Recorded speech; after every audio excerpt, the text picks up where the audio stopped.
Hey guys, if you're shopping for knives and gear, make sure you check out the description of the video you're watching right now for links to some great online retailers. There's also individual links for knives that I personally recommend. Thanks! What's going on YouTube? Metal Complex here, and today I've got a short little overview of an awesome knife that I have already reviewed, but this is a cool variant that just came out.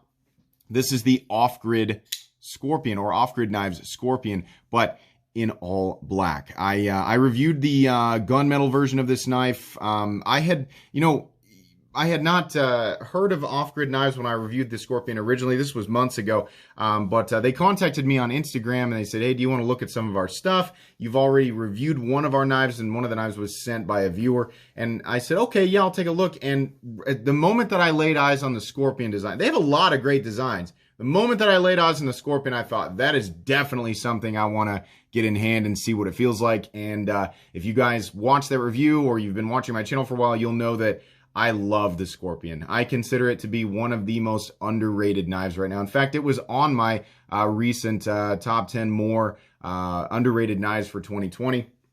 This thing is such an amazing knife. The thing that I say about it is it's the most amazing knife that you've probably never heard of. It's not to say that off-grid knives aren't popular. They are. But that's why I say that this knife is underrated. It's just something that a lot of people, the people who have picked it up and have talked with me about it have said, yeah, you're right. This is a really, really great knife. So we're going to talk about this. I've already reviewed it. I'll kind of do my usual thing, but we'll just kind of speed through it. Thank you so much to my generous patrons for supporting me right now. If you'd like to get your hands on some of these cool stickers and some other benefits, there is, of course, a link down in the description. Your support would mean the world to me. And please follow me on Instagram at metal_complex. This knife was provided for review by Off-Grid Knives. Thank you so much.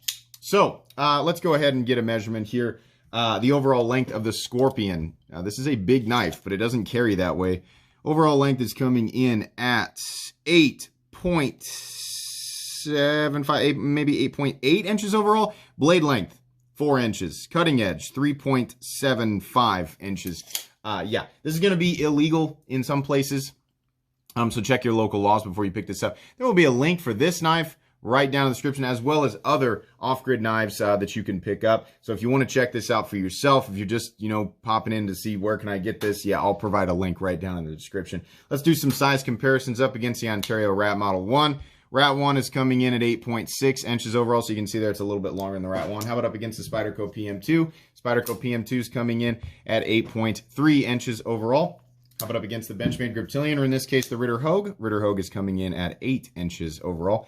And last but not least, the Spyderco Para 3. Spyderco Para 3 is coming in at 7.25 inches overall. How's the action on this guy? The action is just about perfect. This knife is manufactured by WE Knives, the quality definitely translates. In fact, this is one of the best examples of, you see this right here? So I like fall shut action, but my preferences are not towards like the most old. I don't like guillotines as much. I'm more impressed when a knife has that smooth action, right? But when it's controlled. So past a certain point, you can turn this knife and it will slowly drop into place.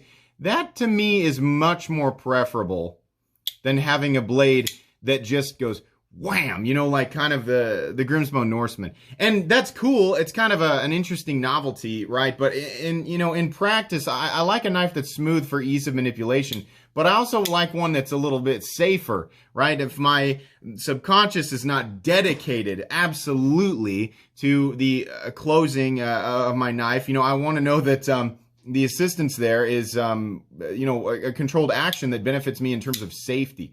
This is a very satisfying knife to deploy, very satisfying knife to close.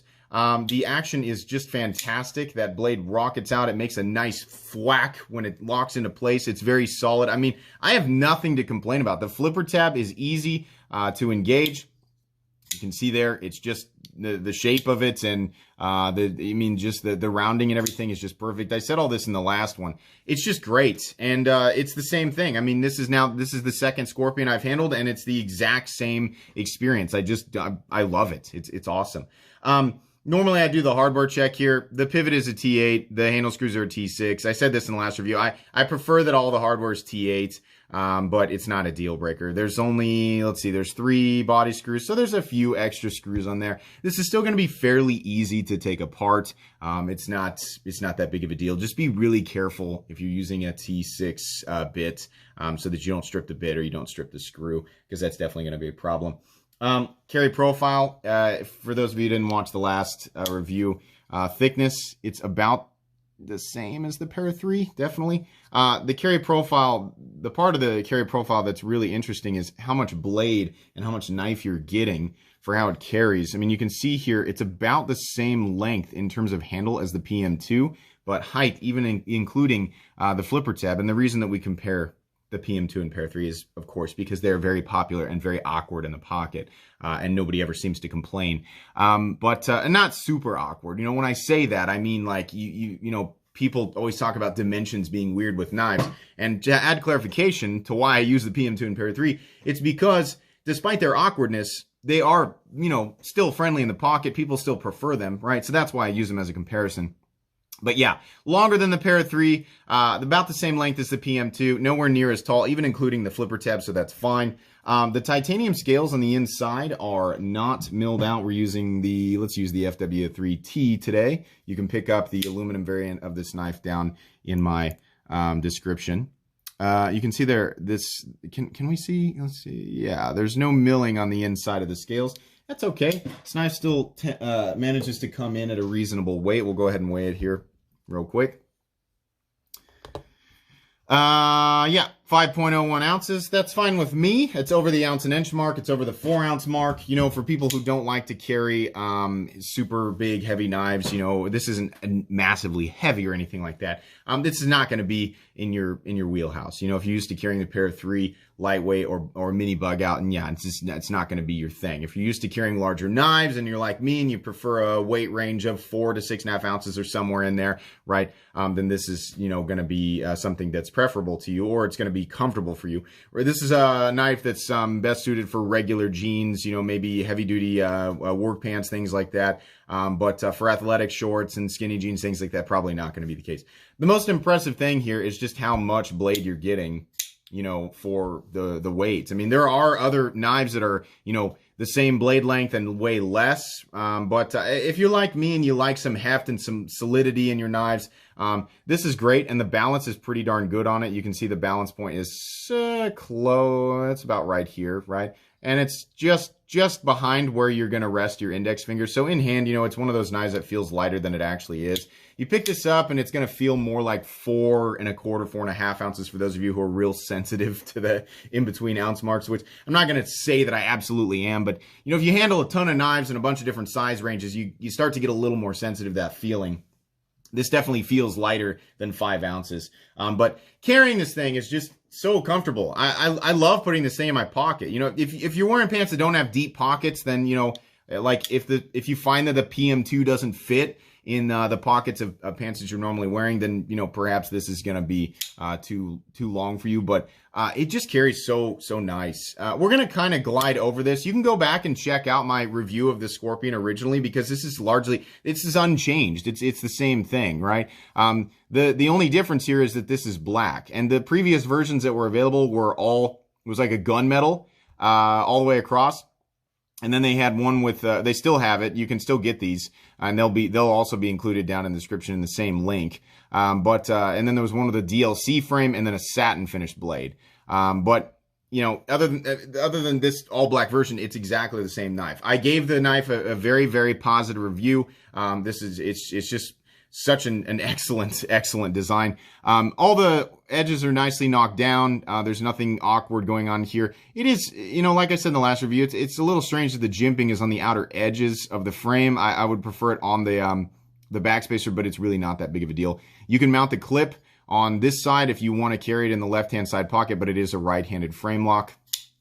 The blade has a flat that carries out about 60% or so the length, and then it does drop down to a reasonable edge. It's not ultra thin or anything like that, but for regular EDC tasks, it's going to be just fine. Some of your heavier cutting tasks is also going to be fine. Blade stock thickness, I believe, is about 145 thousandths. We'll go ahead and measure that here real quick.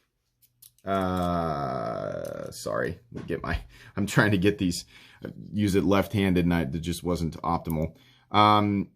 160 thousandths. It's thicker than I thought. I thought it was 145 thousandths. Let's measure that one more time just to make sure that I'm accurate. Yeah, okay, so it's 160 thousandths. It just doesn't, dimensionally, this knife just doesn't feel like if somebody's like, yeah, it's 160 thousandths on the blade, I would say, what, really? I think it's because the whole thing is so long and slender looking. So when you buy this knife, something else that's really cool is, here's the packaging. And by the way, we'll go ahead and plug their Instagram. Give them a follow at Off Grid Knives on Instagram. They give you a challenge coin. It's like specific to the Scorpion. This is cool. I think that's neat. I mean, it's not that big of a deal, but it's nice to get something extra when you buy a knife, right? It's really cool. Don't mind the logo on the blade. On the other side, it says S35VN. This is S35VN, which is, of course, completely and totally welcome. The pocket clip is one of my favorite pocket clips in existence. The carry position is excellent. They have a swoop and not a bill, which means it's not going to fight your pants. And at the same time, it's not going to readily catch on things. It carries absolutely deep. You do have some screws there that are not recessed. I'd like to see them recessed. That'd be great. But they're not, so it's not that big of a deal. Really, it's all just the same here. The things that I can complain about, I wish it had T8 screws. I wish that the pocket clip was recessed a little bit. And I wish that the jimping back here was on the backspacer. Not that big of a deal. So the inlay work on the front is great. And I think mine, the gunmetal one had one area that was like this. Just one side of this where this inlay is lipped just a little tiny bit higher. That's something I see it and I'm like, eh. Most of the time it's when I see odd gaps, like uneven gaps on either side of the inlay, and I'm not seeing that. It's just this one area right here is just, there's a little teeny tiny bit of a lip. So I'd like to see that all even. But it's still, I'm still very, very happy with the build quality here overall. It's really, there's nothing here that stands out as like a sore thumb or like a huge flaw that really, really bothers me. There is a steel lock bar insert that doubles as the over travel stop, so that's great. The knife came absolutely perfectly centered, and then it locks up at something like, let me look at my light, maybe 30% or so. Just great. Everything is just, I find so much joy in sitting around and flipping this knife over and over and over again. Some people don't like that there's a cutout on this side for the pocket clip. I would rather it be a cutout because then the pocket clip stays fitted firmly on in a slot in the frame. It doesn't wiggle around. If it was set on top of the frame, there's a chance that it would wiggle. It's just, this aesthetically has just never been something that has bothered me. I just don't really care.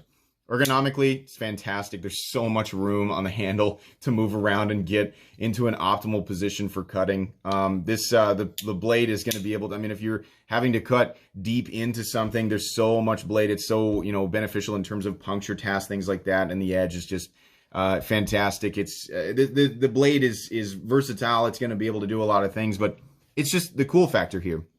The finish is not a pure, it's more of a tumbled DLC. Same with the frame. It looks great. Some people don't like the, so this is more of kind of the shiny carbon fiber.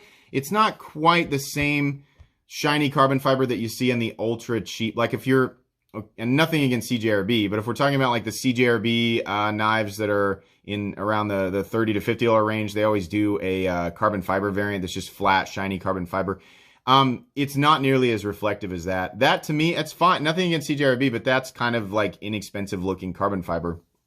These inlays are a little bit reflective. It's not quite the same thing. It just doesn't bother me. I don't get the same feeling of like, cheapness when I look at this carbon fiber over, the versus the, like the inexpensive stuff you see on budget knives, I guess is what I'm saying. I just don't have a problem with this. The carbon fiber looks fine to me. This is great. There's just very little to complain about here. For whatever reason, I've recently been coming around to, knives that are all black. I don't know why. There are certain designs where it doesn't look as cool to me. This design just, was screaming for an all black version, and I just really like it. The Scorpion is just such a satisfying knife to me, and aesthetically, the lines on this knife, that's what really does it for me. And I guess what we'd call this is a reverse tanto, the way that the blade comes down. or drops at the nose right there, and it just looks good. This is, you know, it's one of those knives where if you decide to pull the trigger on it, it's very satisfying. When you get it out of the box and you flip it for the first time, it clicks, you know. It's just a good feeling. So, you know, not really much of a review. There's not really much to say here that's different from the last one. I just really, really like this, and I hope to continue to see more, you know, from Off-Grid Knives. If they continue to do different variants of this, you know, great. Yeah, this is excellent. You know, don't be shy about picking this up. I think you guys will really, really like this. Like I said, there'll be links down in the description for the one you're seeing here and all the variants of this. This knife comes in at, I think right now, at the time of this recording, this version, I think they might be running a special on it. It's like 200. Normally these are about 220. I think that's fair. I think that's competitive. We're seeing a lot of titanium frame locks that are really well made, that are using S35VN or M390, a combination of titanium and carbon fiber, and really, really good smooth action, right? We're seeing that in the $200 to $250 range very plentifully. This is a very competitive area in the knife world right now. You know, there's not, you know, anything that you're spending past about $250, you know, it's really going to be excess embellishment, excess luxury, you know, maybe more handwork, this or that. But as far as like a premium cutting tool, this is a super competitive price range. But you're getting plenty for your money. I think the pricing is spot on. I don't have an issue with that at all, and this knife is still absolutely recommendable. This will be going in my most recommended knives playlist and my favorite knives of all time playlist, as is the case with the last Scorpion that I took a look at. So anyways, guys, I think that's really all the more that this video needs to be. Still really happy with the Scorpion. It is awesome. Check it out. Be sure to follow me on Instagram at metal_complex, and yeah. That's going to be about it today, guys. If you enjoyed this video, please leave a like. If you'd like to check out my other content, I do, of course, have lots of videos of knives that are either expensive or inexpensive that I do or don't like, so check those out. And if you enjoy all my content, go ahead and click on that Metal Complex logo right there and subscribe, because there's definitely more coming. Thanks again for watching, everybody, and have a great day.